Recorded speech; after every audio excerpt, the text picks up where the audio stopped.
এই একটা মাত্র জুস আপনার লিভারকে এবং আপনার শরীরের মেটাবলিজম এবং সমস্ত রকমের রোগ থেকে রক্ষা করবে। নমস্কার, আমি রিতম দে, ইন্টার্ন MBBS।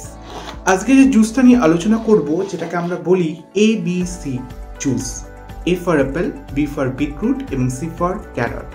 এই তিনটে জুস যদি আপনি খেতে পারেন তাহলে আপনার শরীরে থাকা লিভারে সমস্ত ব্যাড এনজাইম, ব্যাড ব্যাকটেরিয়া এবং ফ্যাট এগুলো তো রিমুভ হবেই, তার সঙ্গে শরীরে এত পরিমাণ অ্যান্টিঅক্সিডেন্ট বাড়বে যার ফলে যে শরীরে ফ্রি রেডিক্যাল বা যে ব্যথা, যে প্রদাহগুলো আমাদের শরীরে দেখা যায় সেই ব্যথাগুলো থেকেও রিলিফ পাবেন। গুড মেটাবলিজম এবং ব্লাডের বিভিন্ন গ্রুপকে ঠিক করতে হেল্প করবে। ABC জুস যদি আপনি সপ্তাহে 4 দিন খেতে পারেন মিড মর্নিংয়ে, তাহলে কিন্তু এই ধরনের বড় বড় সমস্যা থেকে আপনি রক্ষা পেতে। ভিডিওটি এখনই শেয়ার করুন এবং নিজেও এটি অ্যাপ্লাই করে আমাকে জানান কেমন আছেন। Thank you so much.